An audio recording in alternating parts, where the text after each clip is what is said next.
দিয়া institute of competitive examination. আর আমি রয়েছি সব্যসাচী স্যার তোমাদের জন্য এসএলএসটি পলিটিক্যাল সায়েন্সের সাবজেক্টের ক্লাসে সকলকে স্বাগত। আমরা আগের দিনের ক্লাসে ডিসকাশন করেছিলাম পলিটিক্যাল সায়েন্সের প্রথম যে টপিক অর্থাৎ পলিটিক্যাল সায়েন্সের ডেফিনিশন এবং সেই সঙ্গে পলিটিক্যাল সায়েন্সের স্কোপ গুলো। আজকে দ্বিতীয় ক্লাসের আমাদের টপিক হলো বিভিন্ন রকমের অ্যাপ্রোচ যেটা আমাদের পলিটিক্যাল সায়েন্সের অধ্যয়নের ক্ষেত্রে আমরা পড়ি।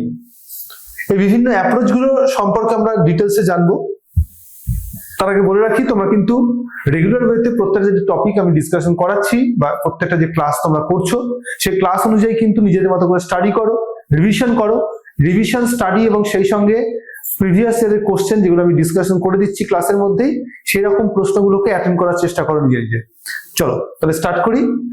দেখো, পলিটিক্যাল সায়েন্স বিষয়টাকে বোঝার জন্য, জানার জন্য বিভিন্ন দৃষ্টিভঙ্গিগুলোকে আমাদের পড়তে হয়। যেমন আমাদের বিভিন্ন রাজনৈতিক তত্ত্ব পড়তে হয়, ঠিক তেমনই বিভিন্ন রাজনৈতিক দৃষ্টিভঙ্গিগুলো জানতে হয়।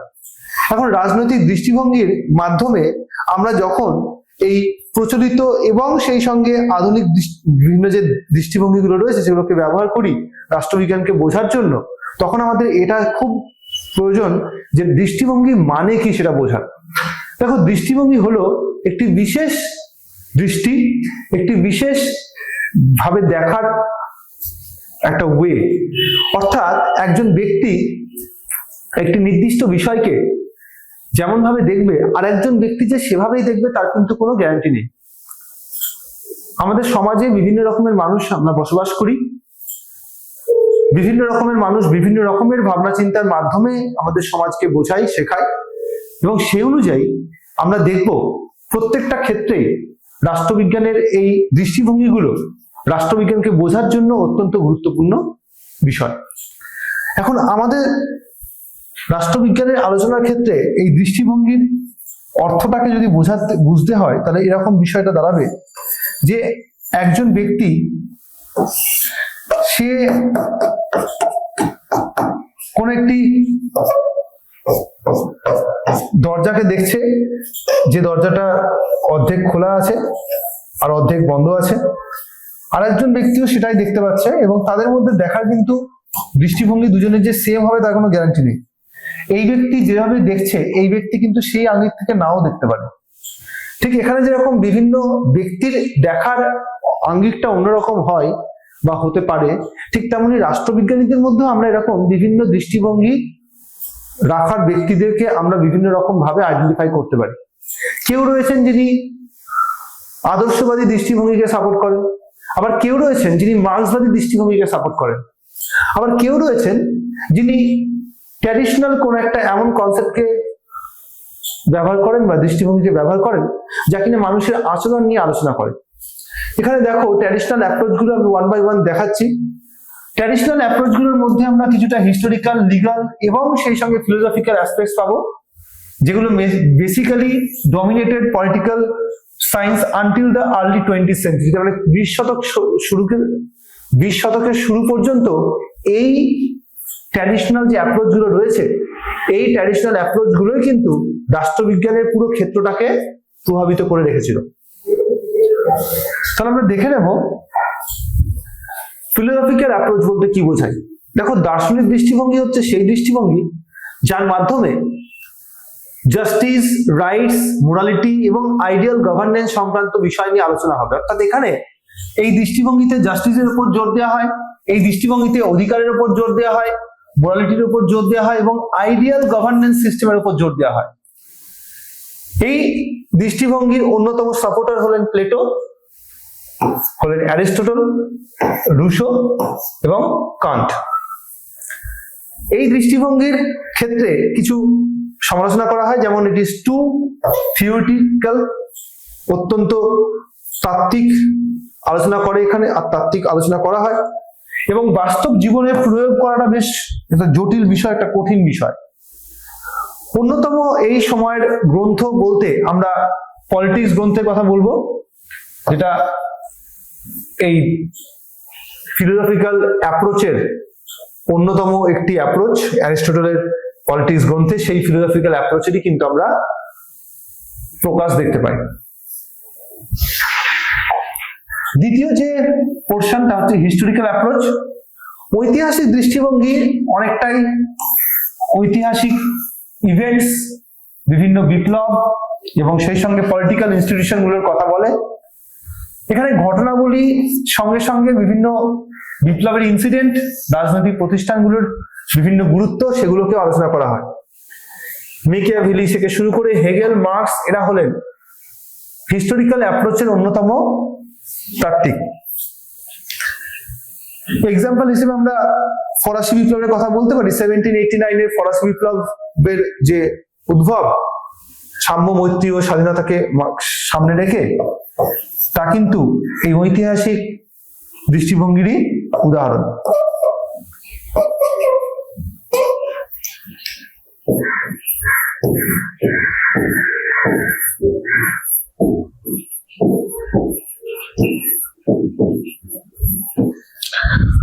এর ক্রিটিসিজম বলতে বর্তমানে আমরা দেখব যে present and future political dynamics কে এখানে গুরুত্ব দেয় না, ignores present and future political dynamics. এখানে অতীতের উপর বেশি গুরুত্ব দেওয়া হয়, অতীতকে বেশি গুরুত্ব দেওয়া হয়, বর্তমানকে বা ভবিষ্যৎকে এখানে গুরুত্ব দেওয়া হয়। তো অতীতের উপর মাত্রাতিরিক্ত গুরুত্ব, এটা এই তত্ত্বের অন্যতম সমস্যা। হিস্টোরিক্যাল অ্যাপ্রোচের পরে নেক্সট যে অ্যাপ্রোচ আমরা দেখব, তাহলে লিগাল ইনস্টিটিউশনাল অ্যাপ্রোচ, আইন প্রাতিষ্ঠানিক দৃষ্টিভঙ্গি। আইনি প্রাতিষ্ঠানিক দৃষ্টিভঙ্গির প্রধান কন্ট্রিবিউশন হচ্ছে কনস্টিটিউশনস, ল, গভর্নমেন্টাল ইনস্টিটিউশনস গুলো। তার মধ্যে পার্লামেন্ট রয়েছে, জুডিশিয়ারি রয়েছে, এক্সিকিউটিভ রয়েছে। সো তার মানে এমন একটি অ্যাপ্রোচ যেখানে সংবিধান, সাংবিধানিক বিভিন্ন বিধি ব্যবস্থা, সাধারণ ল এবং সেই সঙ্গে সাংবিধানিক বিভিন্ন প্রতিষ্ঠান সমূহ, এই বিষয়গুলোর উপর বেশি করে জোর দেওয়া হয়। এই দৃষ্টিভঙ্গি দিয়ে এগুলোকে দেখা হয়। অন্যতম থিঙ্কার্স রয়েছেন এভি ডাইসি, রয়েছেন মন্টেস্কু। এভি ডাইসির বিখ্যাত রুল অফ ল এর কনসেপ্টের কথা আমরা বলতে পারি, কিংবা মন্টেস্কুর সেপারেশন অফ পাওয়ারের কথা আমরা বলতে পারি। এখানে এক্সাম্পল হিসেবে সেপারেশন অফ পাওয়ারের কথাই বলা হয়েছে যে ডেমোক্রেসি যদি এস্টাবলিশ করতে হয় কোথাও, তাহলে লিগাল ইনস্টিটিউশনাল কনসেপ্টকে গুরুত্ব দিতে হবে। এটি বেসিক্যালি ডেমোক্রেসিকে এস্টাবলিশ করার ক্ষেত্রে ক্ষমতা স্বতন্ত্রীকরণ নীতিকে সাপোর্ট করে। ক্ষমতা স্বতন্ত্রীকরণ নীতি মানে সরকার তিনটি প্রধান বিভাগের মাধ্যমে কাজ করে। এই তিনটি বিভাগ হলো আইন বিভাগ, শাসন বিভাগ ও বিচার বিভাগ। এই তিনটে বিভাগ যে আলাদা আলাদা ভাবে কাজ করবে, তারা যে একে অন্যের সঙ্গে কোনো রকম ইন্টারফেয়ার করবে না, এই ব্যাপারটাইকেই আমরা কিন্তু যে সেপারেশন অফ পাওয়ার বলে ইন্ডিকেট করি। অর্থাৎ আইন বিভাগের সঙ্গে শাসন বিভাগের কোনো লিঙ্ক থাকবে না, আর শাসন বিভাগের সঙ্গে বিচার বিভাগের কোনো লিঙ্ক থাকবে না, আবার আইন বিভাগেরও কোনো লিঙ্ক থাকবে না। যত এরকম আলাদা আলাদা ভাবে কাজ করবে প্রত্যেকে তাদের নিজের এখতিয়ারভুক্ত বিষয়গুলোর উপর, তত কিন্তু তারা সঠিকভাবে গণতন্ত্রকে এস্টাবলিশ করতে পারবে। কেউ কাউকে ইনফ্লুয়েন্স করতে পারবে না, কেউ কারোর কাজের মধ্যে ইন্টারফেয়ারেন্স করতে পারবে না। আমেরিকার শাসন ব্যবস্থা হচ্ছে এরকম ভাবেই ক্ষমতা স্বতন্ত্রীকরণকে গ্রহণ করেছে। পার্লামেন্টারি সিস্টেমে ক্ষমতা স্বতন্ত্রীকরণ জুডিশিয়ারি সেক্টরে থাকে, বাকি আইন বিভাগ, শাসন বিভাগের মধ্যে থাকে না। 4 নম্বর পয়েন্ট হচ্ছে এমপিরিক্যাল অ্যাপ্রোচ, অভিজ্ঞতামূলক দৃষ্টিভঙ্গি, যেখানে আমরা দেখব যে এমন একটি পদ্ধতিকে বোঝাচ্ছে যেখানে রাজনৈতিক ঘটনাবলীগুলোকে পর্যবেক্ষণ, অভিজ্ঞতা এবং বাস্তব তথ্যের ভিত্তিতে বিশ্লেষণ করা হয়। প্রত্যেকটি রাজনৈতিক ঘটনাকে আমরা দেখব পর্যবেক্ষণের মাধ্যমে, অভিজ্ঞতার মাধ্যমে এবং বাস্তব তথ্যের ভিত্তিতে বিশ্লেষণ করা হয়। এবং এই পদ্ধতিতে কি হওয়া উচিত নয় এটার উপর বেশি গুরুত্ব না দিয়ে কি ঘটছে সেটার উপর বেশি গুরুত্ব দেওয়া হয়। অর্থাৎ মুখ্য বিষয় এখানে হচ্ছে কি ঘটছে, তাহলে কি হওয়া উচিত এটার কথা কে বলে, প্রশ্ন আসতে পারে। এটা হচ্ছে আদর্শবাদী তত্ত্ব বলে। আদর্শবাদী তত্ত্ব এটাকে আদর্শ মানতে হবে, এটার উপর ফোকাস করে। তাই কিরকম হওয়া উচিত সেটা নিয়ে সে বেশি কথা বলে। এখানে কিন্তু তা নয়, এখানে উল্টো কি ঘটছে সেটা এখানে প্রধান মুখ্য বিষয়। এর অন্যতম বৈশিষ্ট্য হিসেবে আমরা অবজারভেশন বেসড আলোচনা বলতে পারি, ফ্যাক্ট ওরিয়েন্টেড, তথ্য নির্ভর এবং বাস্তবধর্মী রিয়েলিস্টিক অ্যাপ্রোচ পুরোপুরি, এবং অবশ্যই মূল্য বিচারহীন বিশ্লেষণ, ভ্যালু নিউট্রাল বিষয় এটা। উপলব্ধ তথ্যের নিরপেক্ষ বিশ্লেষণ অর্থাৎ অবজেক্টিভ অ্যানালিসিস, যা তথ্য আছে তার নিরপেক্ষ বিশ্লেষণ, সায়েন্টিফিক মেথডস, বৈজ্ঞানিক পদ্ধতির প্রয়োগ। উপলব্ধ তথ্যের নিরপেক্ষ বিশ্লেষণ এটা আমরা হাইপোথিসিসের ক্ষেত্রে ইউজ করি, নিশ্চয় তোমাদের মনে থাকবে। হাইপোথিসিস H0 তে আমরা ব্যবহার করি, এটা নিউট্রাল কনসেপ্ট। H0 মানে কি? নাল হাইপোথিসিস। নাল হাইপোথিসিস, নাল মানে না নয়, এখানে নাল মানে হচ্ছে নিউট্রাল। হাইপোথিসিস নালকেই H0 দিয়ে ইন্ডিকেট করা হয়। এখানে সকলকে নিউট্রাল ধরা হয়, অর্থাৎ জাজ দুজন ব্যক্তিকে, বাদী এবং বিবাদী পক্ষ আদালতে এসেছে,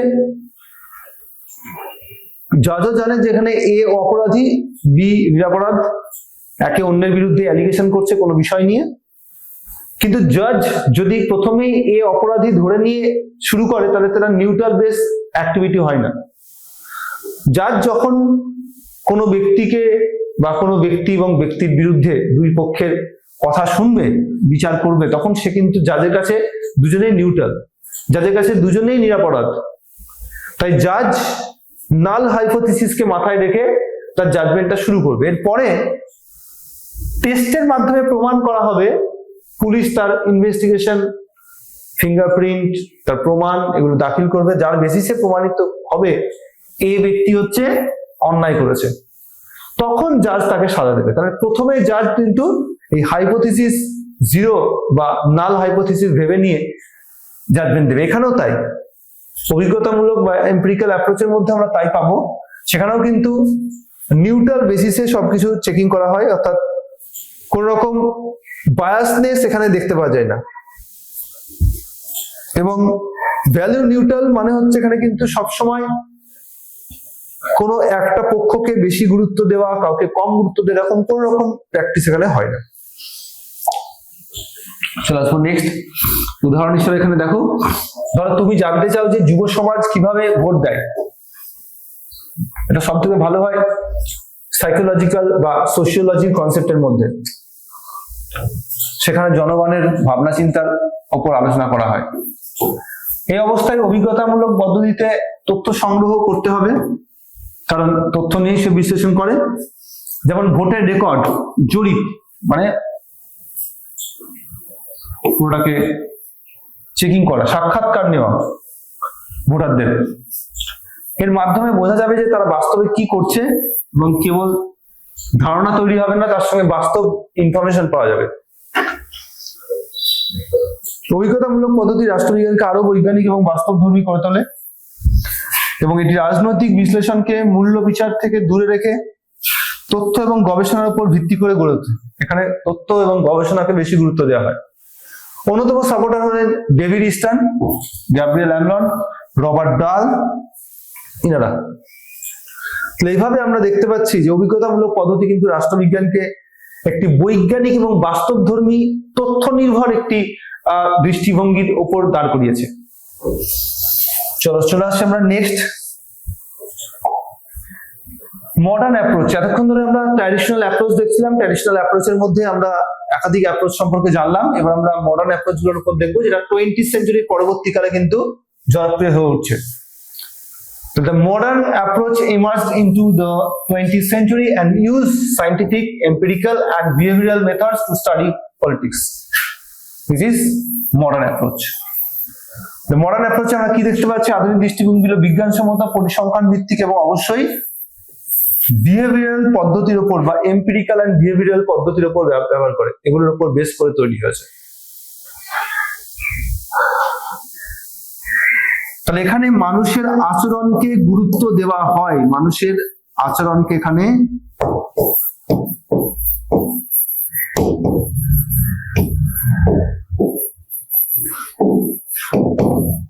গুরুত্ব দেওয়া হয়।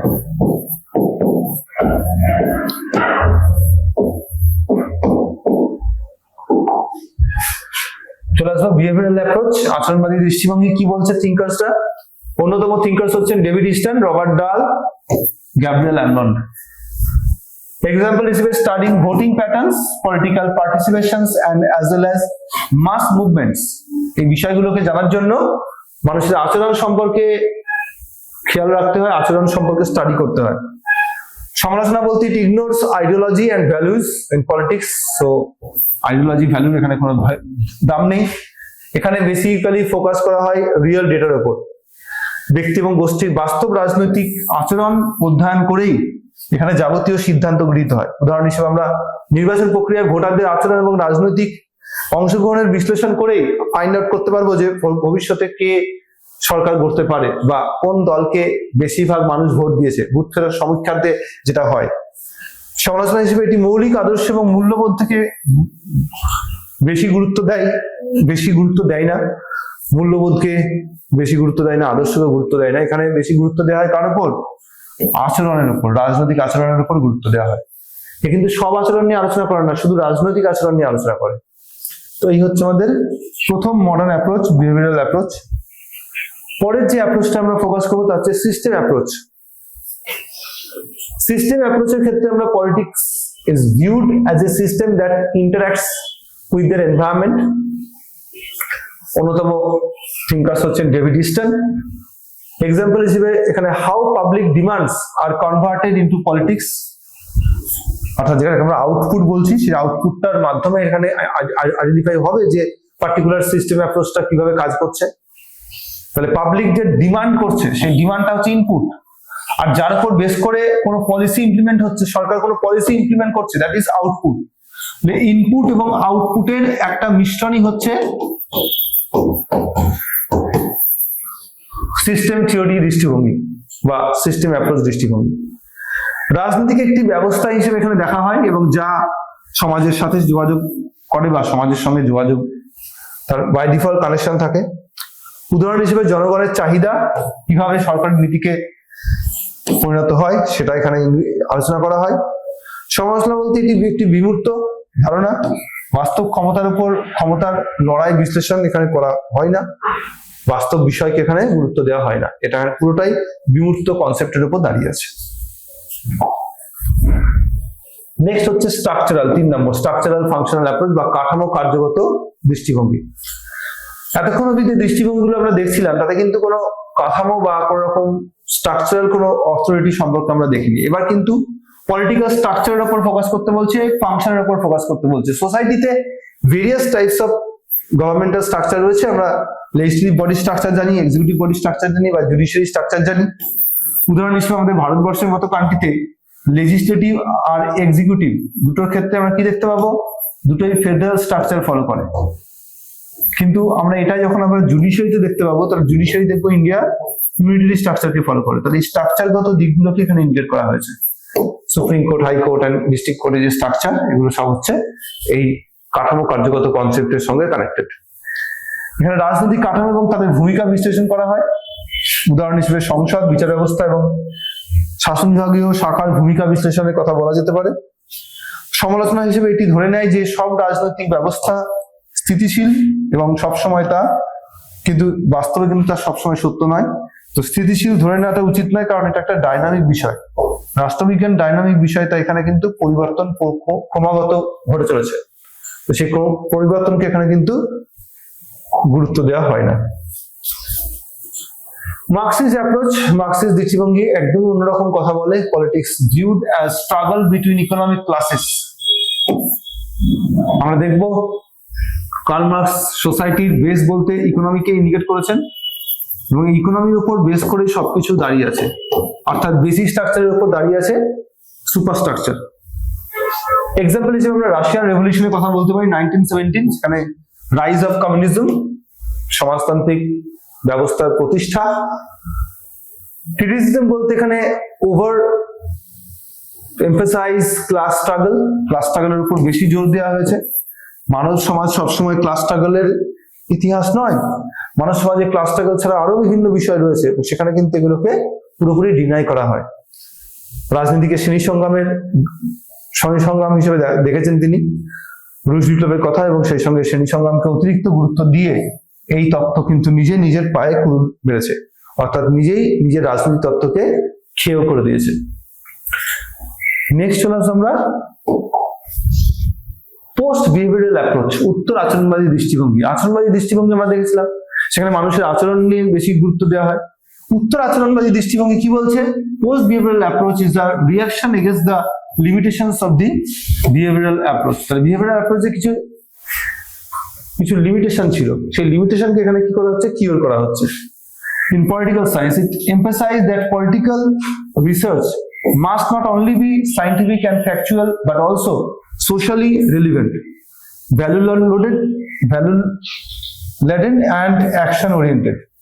তাহলে এখানে পোস্ট বিহেভিয়ারাল অ্যাপ্রোচকে রিঅ্যাকশন এগেইনস্ট দ্য লিমিটেশনস বলে উল্লেখ করা হচ্ছে, এবং সেই সঙ্গে it emphasized that the political research must not only be scientific and factual বলে ইন্ডিকেট করা হচ্ছে। উত্তর আচরণবাদ প্রভৃতি উত্তর আচরণবাদী পদ্ধতি হচ্ছে এমন এক পদ্ধতি যেখানে আচরণবাদের সীমাবদ্ধতাগুলোকে দূর করে এক ধরনের প্রতিক্রিয়া হিসেবে এটা প্রতিষ্ঠিত হয়েছে। এবং এই পদ্ধতি বলে যে রাষ্ট্রবিজ্ঞানের গবেষণা শুধু তথ্য নির্ভর হওয়া উচিত নয়, এই গবেষণার মধ্যে আমরা মানব কল্যাণ, সামাজিক বিভিন্ন কাজকর্ম এবং নৈতিক প্রশ্নকে এখানে সক্রিয় হওয়া উচিত। তাহলে নীতিমানতা, সক্রিয়তা, প্রাসঙ্গিকতা এগুলোকে এখানে যুক্ত করার মধ্য দিয়ে, জনকল্যাণ এগুলোকে যুক্ত করার মধ্য দিয়ে আচরণবাদী দৃষ্টিভঙ্গির গঠনমূলক বা মূলক যে ভাবনা চিন্তা বা সংশোধনমূলক যে ভাবনা চিন্তা, সেটাই হচ্ছে উত্তর আচরণবাদের মধ্যে রিফ্লেকশন করেছে। নেক্সট ব্যাকগ্রাউন্ড, পটভূমি দেখবো আমরা। কার পটভূমি দেখবো আমরা? 1960 দশকের শেষের দিকে যখন বিশ্বের বিভিন্ন দেশে রাজনৈতিক এবং সামাজিক সংকট দেখা দিয়েছে, সেই সময় ডেভিড ইস্টনের মতো রাষ্ট্রবিজ্ঞানী বলেন বাস্তব সমস্যার সমাধান কার্যকর করতে হবে। অর্থাৎ প্রত্যেকটা রাষ্ট্রবিজ্ঞানী যেটা করে, যে সময়ের সঙ্গে যেসব সমস্যাগুলো তৈরি হচ্ছে সেই সমস্যা কি করে সমাধান করা সম্ভব তার আইডিয়া দেয়। এবং এখানে আমরা দেখবো develop in the 1960s, specially after Vietnam war, civil rights movement as well as global political crisis, এই সব ক্ষেত্রগুলো যখন চলছে সেই সময়কালে আমরা দেখব ডেভিড ইস্টন, যিনি ফেমাস স্লোগান সেই সময় তিনি পপুলার করেন, that is relevance and action. Relevance and action is a popular statement provided by David Easton. এবং তার তত্ত্বের মধ্য দিয়ে আমরা কিন্তু রাষ্ট্রবিজ্ঞানের বিভিন্ন যে বিষয়গুলো পরবর্তীকালে আলোচনা হয়েছে সেটা কিন্তু আমরা দেখতে পেতে পারি। এখানে মেইন ফিচার বলতে আমরা আইডেন্টিফাই করতে পারি গবেষণার ফলাফল সমাজের উপকারে আসে, এরকম ব্যবস্থা হওয়া উচিত। যে কোনো রিসার্চের যে ফলাফল সেটা কিন্তু সমাজের জন্য ভালোর জন্য হয়। ভ্যালু বেস, নৈতিক প্রশ্ন উপেক্ষা করা যাবে না, কোনোভাবেই কোনো নৈতিক প্রশ্নকে উপেক্ষা করা যাবে না, তার উত্তর দিতে হবে। অ্যাকশন ওরিয়েন্টেড, রাজনৈতিক পরিবর্তনের জন্য গবেষণা হওয়া উচিত, অবশ্যই হওয়া উচিত। কনসার্ন ফর ক্রাইসিস, সমাজের সমস্যা এবং সংকটে গবেষণার মুখ ফিরিয়ে নেওয়া উচিত নয়। and fashion of the theory and practice, তত্ত্ব এবং বাস্তব প্রয়োগের ক্ষেত্রের মধ্যে সংযোগ রক্ষা বা সংযোগ থাকাটা খুব প্রয়োজন। সো এগুলো প্রত্যেকটা হচ্ছে এর প্রধান বৈশিষ্ট্য হিসেবে ইন্ডিকেটেড হয়।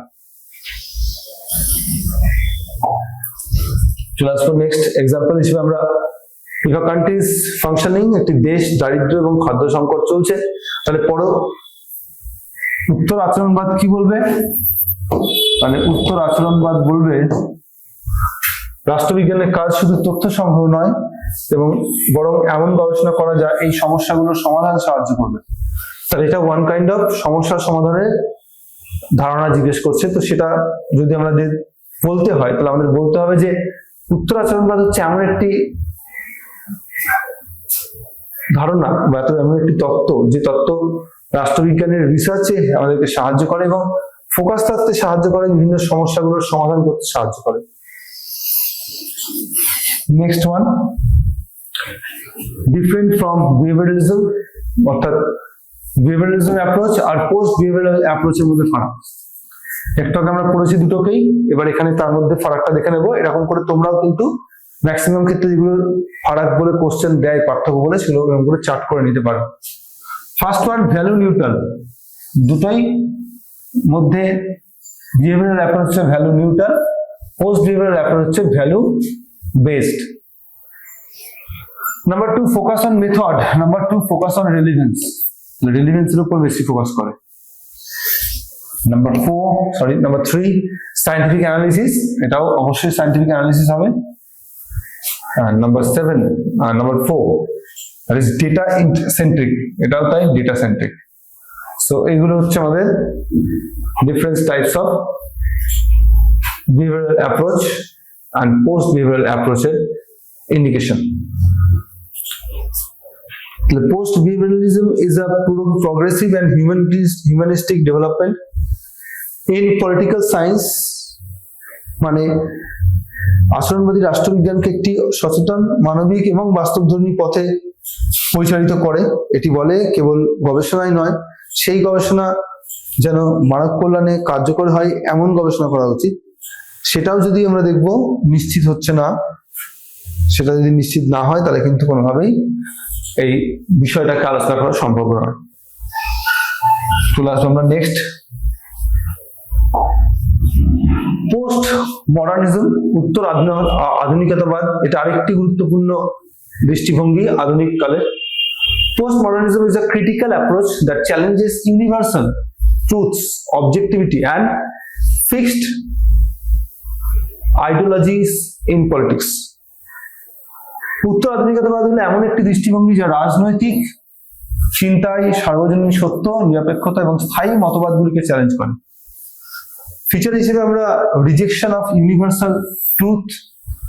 Post modernist reject the idea of the one single theory can explain all politics. সার্বজনীন সত্যের প্রত্যাখ্যান একটি তত্ত্ব সব রাজনৈতিক মহলেই কিন্তু যথেষ্ট পপুলার হিসেবে রয়েছে, এবং সার্বজনীন সত্যের প্রত্যাখ্যান বলতে এখানে একটি তত্ত্ব সব রাজনীতির উপর ব্যাখ্যা করে দিতে পারে, এবং এই ধারণাকে তারা কোনোভাবে কিন্তু মেনে চলবে না। এইভাবেই কিন্তু আমরা দেখবো যে পোস্ট মডার্নিজম কনসেপ্টটা আমাদের ভারতবর্ষে এতটাই পপুলার হয়ে উঠেছে। Next, pluralistic and diversity. It supports multiple truths and perspective. বহুত্ববাদ এবং বৈচিত্র্য। সো বহুমত, সংস্কৃতি এবং অভিজ্ঞতাকে সমানভাবে ব্যবহার করে গুরুত্ব দেওয়া, এটা হচ্ছে ভারতীয় কালচারের মধ্যে পড়ে, যে সেখানে কিন্তু সবসময় সমস্ত রকমের মতামতকে ওয়েলকাম জানানো হয়। আর কি, ক্ষমতা এবং কাঠামোর সমালোচনা। ভাষা জ্ঞান ব্যবস্থার মধ্যেই ক্ষমতা লুকিয়ে থাকে, তাই আগে ক্ষমতা কাঠামোর সমালোচনা, তারপরে গিয়ে আমরা সেই সংক্রান্ত বিষয় নিয়ে আলোচনা করতে পারি। নেক্সট ওয়ান, ভাষা এবং ভাবনার বিশ্লেষণ, রাজনৈতিক ও অর্থনৈতিক, scientific towards the scientific objectives বলে ইন্ডিকেট করা হয়। এখানে ইট কোশ্চেনস দ্য বৈজ্ঞানিক নিরপেক্ষতার প্রতি সন্দেহ, রাজনীতিকে বিজ্ঞান দিয়ে পুরোপুরি ব্যাখ্যা করা যায় না এই বলে উল্লেখ করা হয়েছে আমাদের এই পার্টিকুলার দৃষ্টিভঙ্গির ক্ষেত্রে।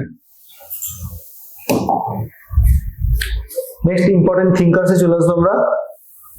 থিঙ্কার্সদের মধ্যে মাইকেল ফকাল্ট, এখানে পাওয়ার ওয়ার্কস থ্রু ডিসকোর্স, ভাষা এবং জ্ঞানের মাধ্যমে ক্ষমতা পরিচালিত হয়, এটা প্রধান পয়েন্ট হওয়া উচিত ছিল।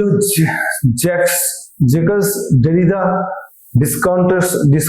ডিকনস্ট্রাকশন অফ মিনিং, এটা করা হয়েছে। প্রতিটা শব্দের সম্পর্কে গভীরভাবে বিশ্লেষণ করতে হবে, তারপরে কি জানতে হবে।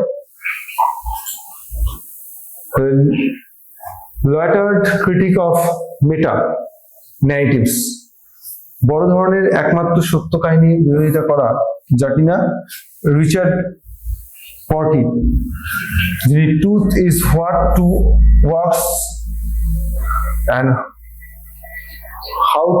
হাউ টু ইট ওয়ার্কস, এটা নিয়ে ডিসকাশন করা। অর্থাৎ একমাত্র ক্রিটিসিজমের মধ্য দিয়ে আমরা আইডেন্টিফাই করতে পারি যে বড় ধরনের একমাত্র সত্য কাহিনীর মধ্য দিয়ে এটা বিরোধিতা করা সম্ভব। ওকে, তো এই হচ্ছে আমাদের থিঙ্কার্সরা। নেক্সট আমরা চলে আসবো এক্সাম্পলে। তোমাকে যদি বলা হয় গণতন্ত্র সেরা ব্যবস্থা, তাহলে তুমি কি করবে? আধুনিক চিন্তা ভাবনা বলবে কাদের জন্য সেরা, কোন পরিস্থিতিতে সেরা, সেরা কি ঠিক করছে। তো এই এতগুলো প্রশ্ন সেখানে উঠবে। একজন উত্তর দিল যে আধুনিক চিন্তা ভাবনা হলো কাদের জন্য সেরা, কোন পরিস্থিতিতে এবং সেরা কি ঠিক করছে এটার উপর বেস করে আইডেন্টিফাই করা হয়। প্রিজম হিসেবে আমরা অতিরিক্ত আপেক্ষিকতার কথা বলতে পারি, কোন স্থির সত্য মানবে না এখানে, বাস্তবে প্রয়োগ করা কঠিন, রাজনৈতিক সমাধান স্পষ্ট নয়, এবং রাজনৈতিক অঙ্গীকার বা পরিবর্তনের আগ্রহ কমিয়ে দিতে পারে, সেটাও এখানে উল্লেখ করা হয়েছে। উত্তর আধুনিকতাবাদ কোনো একক মতবাদ নয়, বরং প্রশ্ন করার, বিশ্লেষণ করার এবং রাজনীতি নতুন দৃষ্টিভঙ্গি উদ্ঘাটনের একটি পদ্ধতি হিসেবে এটাকে গ্রহণ করেছে।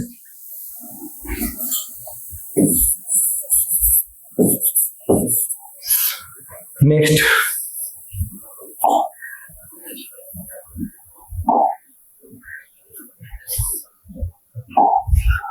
each approach has its strengths and weakness. প্রত্যেকটা দৃষ্টিভঙ্গির দুর্বলতা এবং ক্ষমতা রয়েছে। While traditional approach focus on history, law and philosophy, যেখানে ট্র্যাডিশনাল অ্যাপ্রোচ হিসেবে হিস্ট্রি রয়েছে, ল রয়েছে বা ফিলোসফির মতো সাবজেক্ট রয়েছে। While the modern approach use scientific and behavioral methods. তো এর মাধ্যমে কি হচ্ছে, প্রতিটা দৃষ্টিভঙ্গির নিজস্ব একটা সুবিধা বা সীমাবদ্ধতা রয়েছে, যার মাধ্যমে প্রচলিত পদ্ধতি যেখানে ইতিহাস এবং দর্শনকে মনোযোগ দেয়, সেখানে আধুনিক পদ্ধতি বৈজ্ঞানিক বিশ্লেষণ মনোযোগ করাতে ব্যর্থ হচ্ছে। তো এটা যেন না হয় সেটা কিন্তু কেয়ারফুলি দেখা হয়। নেক্সট ওয়ান, কোশ্চেনে চলে আসবো আমরা। প্রথম প্রশ্ন, দা philosophical approach in political science primarily focused on so institution and laws, political behavior, norms, values and justice, statistical analysis. Right answer is norms, values and justice. Next, the historical approach to political science was strongly advocated by রাজনৈতিক বিজ্ঞানের ইতিহাস দৃষ্টিভঙ্গির প্রধান সমর্থককে। লেখাই আছে বাংলাতে, ইংরেজিতেও লেখা আছে, তোমাদের সুবিধা মতো আনসার দাও।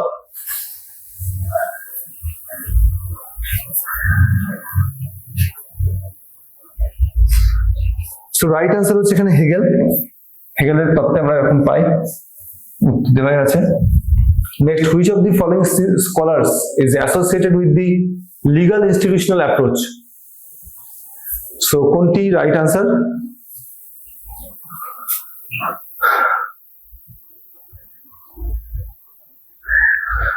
সো ডেভিড ইস্টন অন্যতম রাষ্ট্রবিজ্ঞানী, Harold Lasswell, A V Dicey, Karl Marx as well as A V Dicey সম্পর্কে ডিসকাশন করার কথা বলা হয়েছে।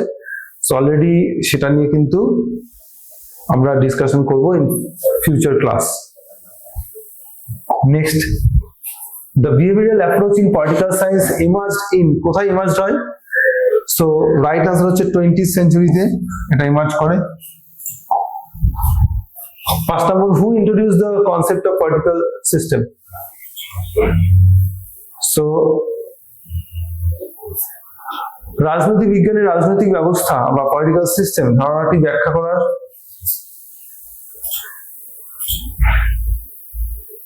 নির্দিষ্ট একটা ওয়ে রয়েছে, সেই নির্দিষ্ট ওয়ে দিয়ে কিন্তু সেই ব্যাখ্যাটা হওয়া সম্ভব। যেমন কার্ল মার্কস, সেও কিন্তু সোসাইটির বিষয়টাকে তার আনুষঙ্গিক পারিপার্শ্বিক লোকজনের সঙ্গে কানেক্টেড করায়। Talcott Parsons, Gabriel Almond, so right answer is David Easton. David Easton is the right answer.